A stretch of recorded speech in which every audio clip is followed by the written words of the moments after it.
নমস্কার বন্ধু, জীবনবাণীর আরও একটি নতুন পর্বে আপনাকে স্বাগত জানাই।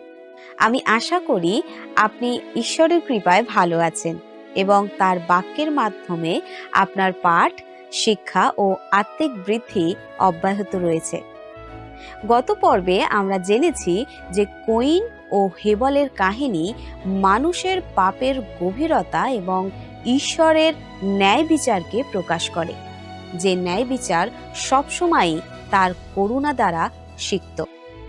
এরপর পঞ্চম অধ্যায় আমাদের মনে করিয়ে দেয় যে মৃত্যু হলো পাপের অনিবার্য ফল।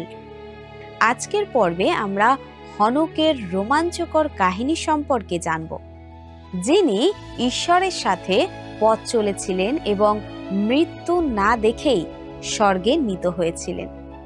আমরা হনক থেকে নোহ পর্যন্ত বংশতালিকাও অন্বেষণ করব এবং সেই ঈশ্বর ভক্ত ধারার সন্ধান করব, যার মাধ্যমে ঈশ্বর তার প্রতিজ্ঞা রক্ষা করেছিলেন। পরিশেষে আমরা জলপ্লাবনের কারণ বুঝতে শুরু করব, যেখানে পবিত্র শাস্ত্র প্রকাশ করে যে কিভাবে মানব জাতির কলুষতা বৃদ্ধি পাচ্ছিল এবং তার প্রতি ঈশ্বরের ধার্মিক প্রতিক্রিয়া কী ছিল। তাহলে চলুন শুরু করা যাক।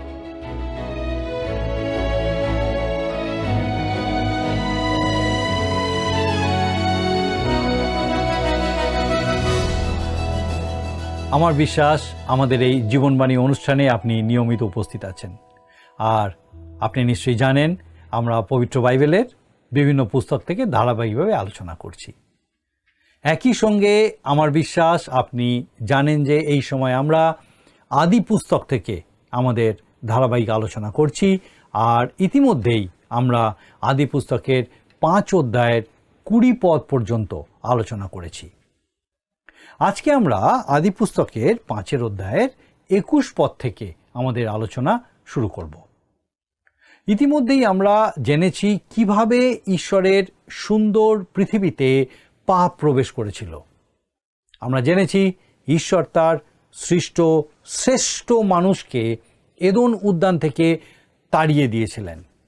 আমরা দেখেছি হেবল বিশ্বাসে নৈবেদ্য উৎসর্গ করেছিলেন এবং তা গ্রাহ্য হয়েছিল।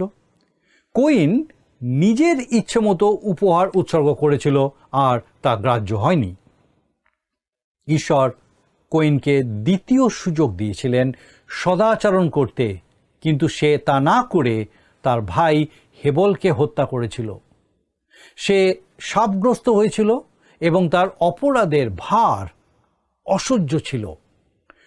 তবুও ঈশ্বর তাকে হত হতে দেননি, উদ্ধারের ব্যবস্থা করেছিলেন। এরপর আমরা কইনের বংশধরদের বিষয় দেখেছি, যারা এক ঈশ্বরবিহীন সমাজ গড়ে তুলেছিল। আমরা দেখেছি জগতে মৃত্যু রাজত্ব করছিল। কইনের বংশের প্রত্যেকেই মারা গেছিল। কিন্তু আজকে আমরা হনকের এক রোমাঞ্চকর কাহিনী শুনব। এই হনক হলেন জেরদের সন্তান। আসুন পাঠ করি 21 পদ, আদি পুস্তক 5 অধ্যায় 21 পদ। আর আমার অনুরোধ, যদি আপনার কাছে আপনার বাইবেল না থাকে, আপনার বাইবেল অবশ্যই আপনি নিন আর আমার সঙ্গে খুলুন আদি পুস্তক তার 5 অধ্যায়, আর আসুন একসঙ্গে আমরা তার 21 পদ পাঠ করি। হানক 65 বছর বয়সে মথুশেলহের জন্ম দিলেন। এখন প্রশ্ন হলো, হানক কি অন্যদের মতো মারা গেছিল? না, তিনি মারা যাননি। এটা একটা অস্পষ্ট অধ্যায়, কিন্তু এখানেও আলোকিত বিষয় আছে। আসুন আমরা আরও কতকগুলো পদ পাঠ করি। আদি পুস্তক 5 অধ্যায়, আসুন আমরা 22 থেকে 24 পদ পাঠ করি। আর আমি চাইব আপনিও আমার সঙ্গে এই 3টি পদ আপনার নিজের বাইবেলে দেখুন। 22 থেকে 24 পদ। মথুশেলহের জন্ম দিলে পর হনক 300 বৎসর ঈশ্বরের সহিত গমনাগমন করিলেন এবং আরও পুত্রকন্যার জন্ম দিলেন। সর্বশুদ্ধ হনক 365 বৎসর রহিলেন। হনক ঈশ্বরের সহিত গমনাগমন করিতেন, পরে তিনি আর রহিলেন না, কেননা ঈশ্বর তাকে গ্রহণ করিলেন। এটা সত্যি বিশেষভাবে লক্ষ্য দেওয়ার এবং মনে রাখার মতন একটা বিষয়। এই শত শত মৃত্যুর মাঝে একজন মানুষকে এই পৃথিবী থেকে উঠিয়ে নেওয়া হয়েছিল। হানকের সম্বন্ধে বলা হচ্ছে তিনি ঈশ্বরের সাথে গমনাগমন করতেন। দারুণ বিষয়, তাই না? কেবলমাত্র 2 জন লোকের নাম আমরা জানি যারা ঈশ্বরের সাথে গমনাগমন করতেন। পরের অধ্যায়ে আমরা নোহর বিষয় জানব। তিনিও ঈশ্বরের সাথে গমনাগমন করতেন। মহাপ্লাবনের আগে কেবলমাত্র এই 2 জনই ঈশ্বরের সাথে গমনাগমন করতেন। আবার পুরাতন নিয়মে কেবলমাত্র 2 জনের নাম পাওয়া যায় যাদের মৃত্যু হয়নি। একজন হানক, অন্যজন এলিও। হানক হলেন মহাপ্লাবনের আগের এমন একজন যার সম্বন্ধে আমাদের কাছে বিশেষ কোনো তথ্য নেই। তার সম্বন্ধে বলা হয়েছে যে তিনি মারা যাননি, কিন্তু ঈশ্বর তাকে গ্রহণ করেছিলেন। তিনি রূপান্তরিত হয়েছিলেন। এই রূপান্তর কথাটার অর্থ আমরা জানি, এক ভাষা থেকে অন্য ভাষায় পরিবর্তিত করা, কিন্তু অর্থের কোনো পরিবর্তন না করে এই পরিবর্তন করা। হনককে এই পৃথিবী থেকে সরিয়ে নেওয়া হয়েছিল, তার রূপান্তর ঘটেছিল। তার যে পুরনো শরীর ছিল তা ত্যাগ করতে হয়েছিল। তাকে এক নতুন ব্যক্তিত্বে রূপান্তরিত করা হয়েছিল। তা সত্ত্বেও তিনি একই ব্যক্তি ছিলেন। যেমন অনুবাদ করলে শব্দের অর্থের পরিবর্তন হয় না, সেই রকম আমরা পড়েছি যে হানক 65 বছর বয়সে মথুশেলহের জন্ম দিয়েছিলেন এবং তারপর তিনি ঈশ্বরের সাথে গমনাগমন করতেন। আমরা তার প্রথম 65 বছরের কোনো তথ্য পাই না। আমার মনে হয় তিনি অন্য সকলের মতোই ছিলেন। সেটা ছিল খুব সাধারণ উদাসীন এক সময় এবং তারপর নোহর যুগে প্রবেশ করার সময়। কিন্তু ওই ছোট্ট ছেলে মথুশেলহের জন্মের পর হানকের চালচলন পাল্টে গেল। সেই ছোট্ট শিশু তাকে ঈশ্বরের দিকে ফেরালো। কখনো কখনো ঈশ্বর কোনো পরিবারে ছোট্ট সন্তান দিয়ে থাকেন এই একই কারণে। আর যদি সেই ছোট্ট শিশু আপনাকে ঈশ্বরের পথে না ফেরাতে পারে, তাহলে আর কিছুই ফেরাতে পারবে না। মথুশেলহের জন্মের পর আরও 300 বছর হনক ঈশ্বরের সাথে গমনাগমন করলেন এবং অনেক পুত্রকন্যার জন্ম দিলেন। লেখা আছে, সর্বশুদ্ধ হনক 365 বছর রহিলেন, অর্থাৎ তিনি এই পৃথিবীতে এতদিন থাকলেন, কিন্তু তিনি মারা যাননি। এখানে বলা হয়নি যে তারপর হানকের মৃত্যু হলো, কিন্তু লেখা আছে হানক ঈশ্বরের সহিত গমনাগমন করিতেন, পরে তিনি আর রহিলেন না, কেননা ঈশ্বর তাহাকে গ্রহণ করিলেন। এটা ব্যাখ্যা করা খুবই কঠিন, কিন্তু একটা ছোট্ট মেয়ে সানডে স্কুল থেকে ফিরে এসে তার মাকে যেভাবে বলেছিল, আমি সেটা সেইভাবেই বলতে চাই। সেই ছোট্ট মেয়েটি বলেছিল, মা, আজ সানডে স্কুলে আমাদের দিদিমণি হানকের গল্প বলেছেন এবং তিনি কিভাবে ঈশ্বরের সাথে হাঁটতেন সেই গল্প বলেছেন। তার মা তাকে বলল, হ্যাঁ, তাহলে হানকের সম্বন্ধে কি শুনেছ? তখন সেই মেয়েটা বলেছিল, ঈশ্বর প্রতিদিন হানকের কাছে এসে বলতেন, চলো আমার সাথে ঘুরতে চলো। আর হানক ঘর থেকে বেরিয়ে দরজার কাছে চলে আসতো এবং তারপর ঈশ্বরের সাথে হাঁটতে চলে যেত। আর এতে তার এত মজা হতো যে সে প্রতিদিন দরজার কাছে অপেক্ষা করত, ঈশ্বর এসে ডাকলেই তার সাথে হাঁটতে চলে যেত। এইভাবে চলতে থাকলো। তারপর একদিন একইভাবে ঈশ্বর আসলেন এবং হানককে বললেন, হানক, চলো আজ আমরা অনেক দূর পর্যন্ত হাঁটব, তোমাকে আমার অনেক কিছু বলার আছে। তারপর তারা দুজনেই অনেকক্ষণ হাঁটলেন। হঠাৎ হানক বুঝতে পারল যে সে বাড়ি থেকে অনেক দূরে চলে এসেছে। তাই ঈশ্বরকে বললেন, অনেক দেরি হয়ে গেছে, আমরা অনেক দূরে চলে এসেছি, এবার আমাকে ঘরে ফিরতে হবে। তখন ঈশ্বর তাকে বললেন, হনক, তুমি তো আমার বাড়ির কাছে চলে এসেছো, তোমার বাড়ি তো অনেক দূরে, তুমি বরঞ্চ আমার ঘরেই চলো। আর তখন হনক ঈশ্বরের সাথে তার বাড়িতে গেল। আমি জানি না হানকের নিরুদ্দেশ হওয়ার ব্যাপারটা আপনি এর থেকে সহজভাবে আর বলতে পারবেন কি না? আসলে হয়তো ঠিক এই রকমই হয়েছিল।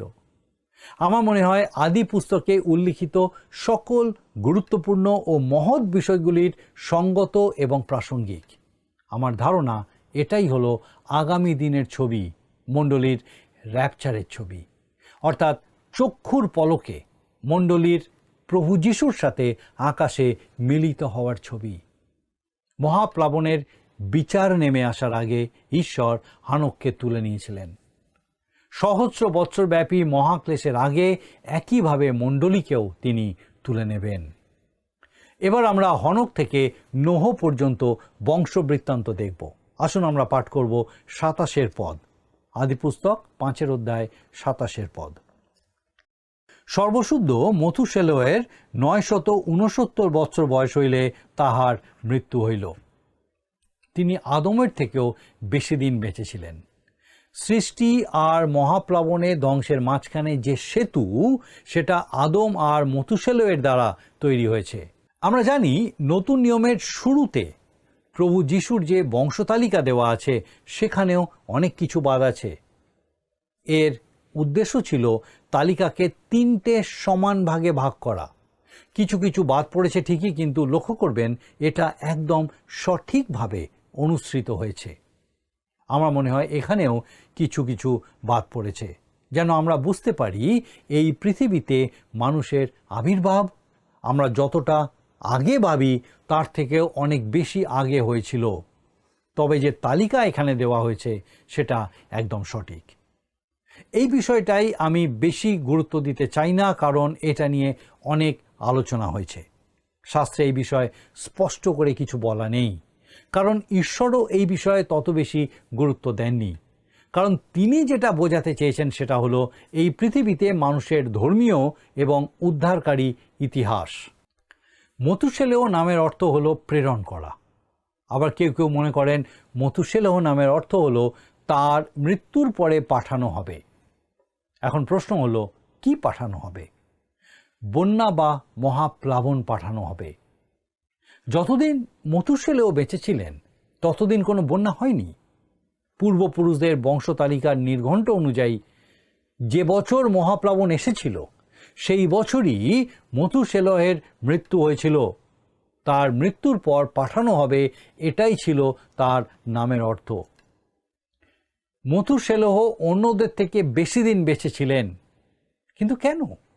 ঈশ্বর তাকে দীর্ঘদিন বাঁচিয়ে রেখেছিলেন এই জন্য যেন মানুষ উপলব্ধি করতে পারে যে তিনি দয়ালু এবং তিনি ধৈর্যশীল। ঈশ্বর আপনার জন্য দীর্ঘদিন অপেক্ষা করেন। আপনার সারা জীবন তিনি আপনার জন্য অপেক্ষা করেন। সাধু পিতর আমাদের ঈশ্বরের দীর্ঘ সহিষ্ণুতার বিষয়ে বলেছেন। যাহারা পূর্বকালে নোহের সময়ে জাহাজ প্রস্তুত হইতে হইতে যখন ঈশ্বরের দীর্ঘ সহিষ্ণুতা বিলম্ব করিতেছিল তখন অবাধ্য ছিল, সেই জাহাজে অল্প লোক অর্থাৎ 8টি প্রাণ জল দ্বারা রক্ষা পাইয়াছিল। প্রথম পিতর 3 অধ্যায় 20 পদ। যাই হোক, এই অধ্যায়ের বাকি অংশ পড়লে আপনি দেখবেন সেখানে প্রত্যেকটা মানুষের কথা বলা আছে এবং তাদের মৃত্যুর কথাও বলা আছে। আসুন এখন আমরা পাঠ করি 5 অধ্যায় 31 আর 32 পদ। সর্বশুদ্ধ লেমকের 777 বৎসর বয়স হইলে তাহার মৃত্যু হইল। পরে নোহ 500 বৎসর বয়সে শেম, হাম ও জেফতের জন্ম দিলেন। এটা জগতে খুব প্রচলিত একটা বিশ্বাস এবং মানুষ অন্ধের মতো সেটাকে গ্রহণ করে যে জন্মগতভাবে মানুষের স্বভাব উত্তম এবং তাকে আরও উন্নত করা যায়। সকল দর্শনই এই সিদ্ধান্তে বিশ্বাস করে। বর্তমান যুগে পৃথিবীর বিভিন্ন দেশে বেশিরভাগ মানুষ যেটা বিশ্বাস করে সেটা হলো, যদি আমরা মানুষের পরিবেশকে উন্নত করতে পারি তাহলে তার স্বভাবেরও উন্নতি হবে। সমাজবাদীরা এবং সাম্যবাদীরা এইভাবেই মানুষকে উন্নত করার চেষ্টা করছে। আর্মেনিয়ান মতবাদ অনুযায়ী মানুষ নিজের পরিত্রাণের জন্য সচেষ্ট হতে পারে, আধুনিক মতবাদ অনুযায়ী মানুষ নিজে নিজের পরিত্রাণ সাধন করতে পারে, অর্থাৎ পরিত্রাণ এমন একটা বিষয় যেটা ঈশ্বর যেন মানুষকে করতে দিয়েছেন এবং মানুষ সেটা করতে পারে। আর এই রকম ভ্রান্ত এবং ভ্রষ্ট ধারণায় বিশ্বাসী অনেকে মনে করে মানুষের স্বভাব সম্পূর্ণ সূচি, সেখানে পাপের কোনো চিহ্ন নেই। কিন্তু ঈশ্বর মানুষ সম্বন্ধে কি বলছেন? ঈশ্বর বলেছেন মানুষ সম্পূর্ণ মন্দ, আর আমাদের অবস্থাও তাই। রোমীয় প্রতি সাধু পৌলের পত্রে 3:10 লেখা আছে, ধার্মিক কেহই নাই, একজনও নাই। ঈশ্বরের বাক্যে তাই বলা আছে, আপনি যদি ঈশ্বরের বাক্যকে মেনে নেন তাহলে আপনি বর্তমান জীবন সম্বন্ধে একটা প্রকৃত ধারণা লাভ করতে পারবেন, অন্য কোনোভাবে যেটা পাওয়া সম্ভব নয়। আমরা দেখছি মানব জাতি এক উত্তম ধারা বহন করছে। এটা কোথায় নিয়ে যাবে? এটা এই পৃথিবীতে 1 সহস্র বছরের রাজত্বে নিয়ে যাবে। সেখানে কি কোনো স্বর্গরাজ্য বা কোনো আনন্দধাম প্রতিষ্ঠিত হবে? না, কারণ পরের অধ্যায়ে আমরা সেই মহাপ্লাবনের কথা, ঈশ্বরের বিচারের কথা যা পৃথিবীতে নেমে এসেছিল, আমরা সেটাই দেখব। এবারে আমরা 6 অধ্যায়ের আলোচনায় যাব। 6 অধ্যায়ের বিষয়বস্তু হলো মহাপ্লাবনের কারণ, কেন মহাপ্লাবন হয়েছিল, মহাপ্লাবনের শাস্তি, তার থেকে উদ্ধার, নোহকে জাহাজ তৈরির নির্দেশ এবং সেই জাহাজের যাত্রীদের বিষয় আমরা দেখব। আসুন আমরা 6 অধ্যায়ের প্রথম 2 পদ পাঠ করি। আদিপুস্তক 6 অধ্যায় আসুন আমরা 1 এবং 2 পদ পাঠ করি। লেখা আছে, এইরূপে যখন ভূমণ্ডলে মনুষ্যদের সংখ্যা বৃদ্ধি পাইতে লাগিল ও অনেক কন্যা জন্মিল, তখন ঈশ্বরের পুত্রেরা মনুষ্যদের কন্যাগণকে সুন্দরী দেখিয়া যাহার ইচ্ছা সে তাহাকে বিবাহ করিতে লাগিল। এই অংশে আমরা দেখলাম ঈশ্বরের পুত্রেরা আর মনুষ্যদের কন্যাগণ।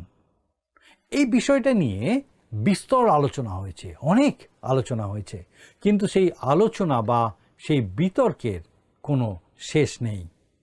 একটা বড় অংশের মানুষ যারা বেশ ভালো মানুষ, তারা মনে করেন ঈশ্বরের পুত্ররা বলতে এখানে স্বর্গদূতদের বোঝানো হয়েছে। কিন্তু আমি ব্যক্তিগতভাবে এই ধারণা পোষণ করি না। এটা আমি কোনোভাবেই মেনে নিতে পারি না। আমার অনেক শিক্ষকও আমাকে বলেছিলেন যে ঈশ্বরের পুত্ররা হলেন স্বর্গদূত। আর আমি জানি যে বর্তমানে বহু মানুষ এবং অনেক বাইবেল শিক্ষক এই ধারণাই পোষণ করেন। কিন্তু আমি কোনোভাবেই যেটা মেনে নিতে পারি না, কারণ তারা যদি সত্যি উত্তম স্বর্গদূত হয় তবে তারা এই পাপ করতে পারে না। আবার তারা যদি মন্দ স্বর্গদূত হয় তবে তাদের ঈশ্বরের পুত্র বলা যায় না। এখানে যে বংশধরদের কথা বলা হচ্ছে তারা অবশ্যই মানুষ, এবং তারা কেউই কিন্তু দানব ছিল না। কেন যে অনেকেই তাদের দৈত্য বা দানবের মতো ভাবে তা আমি বুঝতে পারি না। 4th পদে এই বিষয়ে আরও ভালোভাবে আমরা আলোচনা করব, আরও বিশদভাবে এই বিষয়ে আমরা আলোচনা করব। আসুন 3 পদ পাঠ করি। আপনিও আমার সঙ্গে আপনার নিজের বাইবেল থেকে দেখুন। তাহাতে সদাপ্রভু কহিলেন, আমার আত্মা মনুষ্যদের মধ্যে নিত্য অধিষ্ঠান করিবেন না। তাহাদের বিপদ গমনে তাহারা মাংসমাত্র, পরন্তু তাহাদের সময় 120 বৎসর হইবে। আমরা বিশ্বাস করি নোহ 120 বছর ধরে ঈশ্বরের বিষয়ে ঘোষণা করেছিলেন, প্রচার করেছিলেন। আর সেই সময় ঈশ্বরের আত্মা চেষ্টা করে যাচ্ছিলেন মানুষদেরকে ঈশ্বরের পথে ফিরিয়ে নিয়ে আসতে। সাধু পিতর খুব স্পষ্টভাবে বলেছেন, নোহর সময়ও ঈশ্বরের আত্মা মানুষদের ঈশ্বরের পথে ফিরিয়ে নিয়ে আসার চেষ্টা করছিলেন, কিন্তু তারা ফিরে আসেনি।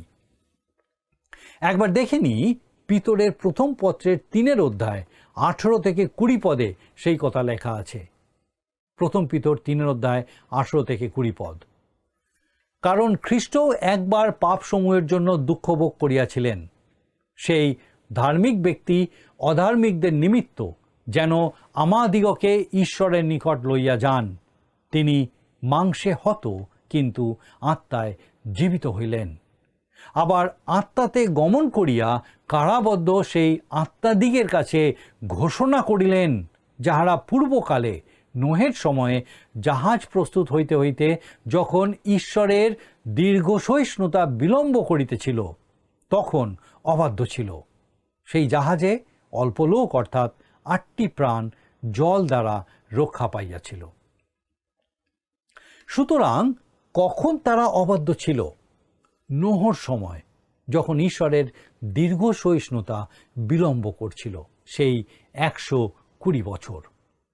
এই 120 বছর মানুষের কাছে সুযোগ ছিল, কিন্তু তারা সেই সুযোগ গ্রহণ করেনি। জলপ্লাবনে সকলেই মারা পড়েছিল। কেবলমাত্র 8টি প্রাণী বেঁচেছিলেন, নোহ এবং তার পরিবার। আমাদের আজকের আলোচনা আমরা এখানেই শেষ করব, কিন্তু আসুন শেষ করার আগে আজকে যে বিশেষ বিষয় ঈশ্বরের বাক্যের এই আলোচনার মধ্যে দিয়ে আমরা দেখলাম, আসুন সেগুলিকে আরেকবার আমরা দেখে নিই। আমাদের আজকের আলোচনার মূল বিষয় ছিল হানকের বিষয়। যখন সকলেই মৃত্যুতে কবলিত হচ্ছে, তখন আশ্চর্যের বিষয় হচ্ছে একজন মৃত্যু দেখলেন না, তিনি হনক। তার বিষয়ে লেখা আছে তিনি ঈশ্বরের সাথে গমনাগমন করতেন। সাধারণ উদাসীন ঈশ্বরবিহীন সমাজে একজন ঈশ্বরের সাথে গমনাগমন করতেন। মহাপ্লাবন রূপ বিচারের আগেই তাকে এই পৃথিবী থেকে তুলে নেওয়া হয়েছিল। এই অধ্যায়ে আমরা যে বংশতালিকা দেখেছি সেটা হলো পৃথিবীতে মানুষের ধর্মীয় ও উদ্ধারকারী ইতিহাস। এরপর 6 অধ্যায়ে আমরা দেখলাম ঈশ্বরের পুত্ররা মনুষ্যদের কন্যাদের সুন্দরী দেখে যারা যাকে ইচ্ছা বিবাহ করল। এই ঈশ্বরের পুত্রেরা স্বর্গদূত বা কোনো দৈত্য বা কোনো দানব নয়, তারা মানুষ যাদের মধ্যে ঈশ্বরের আত্মা অধিষ্ঠান করতেন। তাদের বিপদ গমনে মানুষের মধ্যে ঈশ্বরের আত্মার নিত্য অধিষ্ঠান বন্ধ হল এবং সবশেষে জলপ্লাবনে সকলেই বিনষ্ট হয়েছিল। কেবলমাত্র নোহ ও তার পরিবার বেঁচে ছিল। আমরা যেন বিনষ্ট না হই তার জন্য ঈশ্বর ব্যবস্থা করেছেন। যে কেহ প্রভু যিশুকে বিশ্বাস করে সে বিনষ্ট হয় না, কিন্তু অনন্ত জীবন পায়। নোহের সময় 120 বছর ঈশ্বর সুযোগ দিয়েছিলেন তাদেরকে, যেন তারা ঈশ্বরের বাক্য শ্রবণ করে, ঈশ্বরের পথে ফিরে আসে, যেন ঈশ্বরের আত্মা তাদের জীবনে কাজ করতে পারে। কিন্তু তারা ফিরে আসেনি, ঈশ্বরের আত্মাকে সুযোগ দেয়নি, ঈশ্বরের বাক্য জীবনে গ্রহণ করেনি। আজকে আপনার সামনে আমার সামনে সেই একই সুযোগ আছে, ঈশ্বরের বাক্য গ্রহণ করা, ঈশ্বরের আত্মাকে সুযোগ দেওয়া, যেন তিনি সেই ঈশ্বরের জীবন্ত বাক্য আমাদের জীবনে স্থাপন করতে পারেন, যেন আমাদেরকে সেই বাক্য অনুযায়ী এগিয়ে নিয়ে চলতে পারেন, যেন আমরা ঈশ্বরের কাছে ফিরে আসি, তার সহভাগিতায়, তার সান্নিধ্যে জীবনযাপনের মধ্যে দিয়ে ঈশ্বরের গৌরব করতে পারি। প্রশ্ন হলো, ঈশ্বরের এই জীবন্ত বাক্য কি আমার হৃদয়ে আমি গ্রহণ করেছি? ঈশ্বরের আত্মাকে কি আমি আমার জীবনে কাজ করার সুযোগ দিয়েছি? আসুন প্রার্থনা করি, আর আমি চাইব আপনি আমার সঙ্গে যোগ দিন। আসুন প্রার্থনা করি। মঙ্গলময় পিতা, তোমার ধন্যবাদ, তোমার স্তুতি প্রশংসা, তোমার গৌরব করি, কারণ তুমি মঙ্গলময়। প্রভু, তুমি সদা সর্বদা আমাদের মঙ্গল চেয়েছো। তুমি কখনো আমাদের ছেড়ে দিতে চাওনি। তুমি চেয়েছো যেন আমরা পিতাগো তোমার কাছে ফিরে আসি, তোমার সহভাগিতায়, তোমার সান্নিধ্যে তোমার সঙ্গে আনন্দ করতে পারি। ধন্যবাদ দিই আমাদের সেই প্রত্যেক দর্শক বন্ধুর জন্য, আরেকটি বার যাদের সেই প্রত্যেকের সঙ্গে তুমি তোমার জীবন্ত বাক্য দ্বারা কথা বললে। প্রার্থনা করি প্রভু, সেই প্রত্যেককে তোমাতে সুস্থির করো। বিশেষ করে প্রার্থনা করি, হয়তো অনেকে এমন পরিস্থিতির মধ্যে আছে, জীবনের সংঘর্ষ, বিভিন্ন রকমভাবে কঠিনতম সংঘর্ষের মধ্যে দিয়ে হতে চলতে হচ্ছে।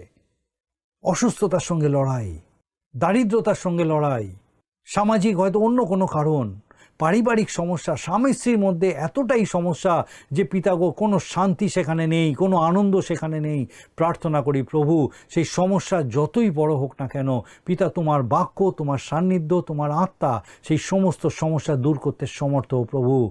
সেই প্রত্যেককে, সেই পরিবারকে, সেই ব্যক্তিকে প্রভু তোমার জীবন্ত বাক্যে তুমি স্থির করো। তোমার পবিত্র আত্মার পরাক্রমে তোমার শান্তি, তোমার আনন্দে পূর্ণ করো।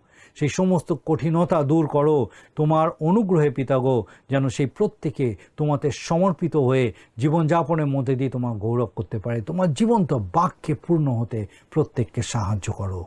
স্বর্গীয় পিতা, তোমার যিশুর নামে আমাদের প্রত্যেক দর্শক বন্ধু, তাদের পরিবার পরিজন প্রত্যেককে সুস্থ সবল রাখো, সমস্ত মন্দতা থেকে রক্ষা করো, তোমাতে এগিয়ে চলতে সাহায্য করো। তোমার যিশু নামে ভিক্ষা দয়া করে শ্রবণ ও গ্রহণ করো। আমেন।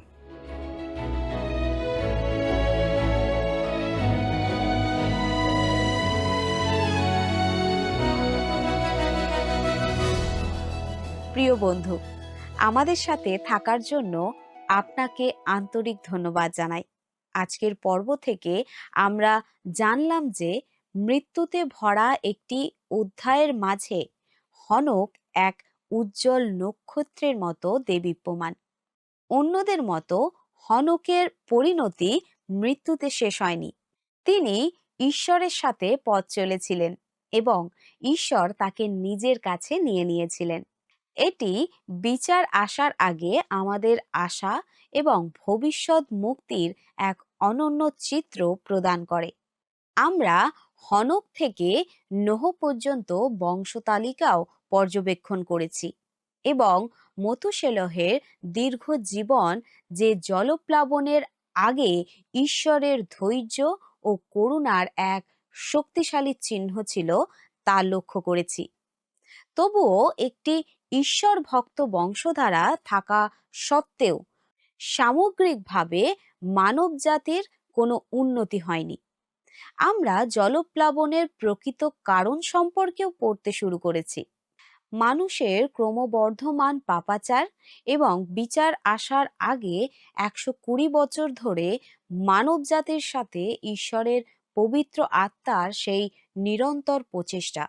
পরবর্তী পর্বে আমরা আমাদের এই যাত্রা অব্যাহত রাখব এবং এমন এক বিশ্ব নিয়ে আলোচনা করব যা ঈশ্বরের দৃষ্টিতে দুর্নীতি, সহিংসতা এবং ক্রমাগত মন্দের দ্বারা আচ্ছন্ন ছিল।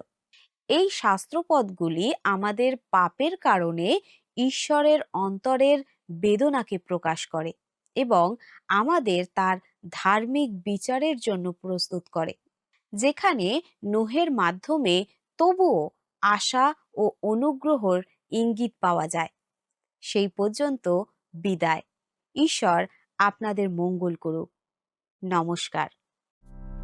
প্রিয় বন্ধু, আসুন আমরা আজকের প্রশ্ন উত্তরে আসি। গতকালের প্রশ্নের উত্তর অপশন বি, কোইন। আজকের প্রশ্ন, নোহ ছাড়া আর কে ঈশ্বরের সাথে গমনাগমন করতেন? Option A Abel, B Methuselah, C Enoch, D কেউ না। বন্ধু, এই প্রশ্নের উত্তর আগামীকাল সন্ধ্যে 6টার মধ্যে option A, B, C, D সহকারে আপনার নাম ও সম্পূর্ণ ঠিকানা সহ 9433497235 এই নম্বরে SMS বা হোয়াটসঅ্যাপে পাঠাবেন। যদি আপনার এই অনুষ্ঠান ভালো লেগে থাকে তাহলে এই নম্বরে একটি মিসড কল করুন। তাহলে আপনি পরের বারের বিজয়ী হতে পারেন।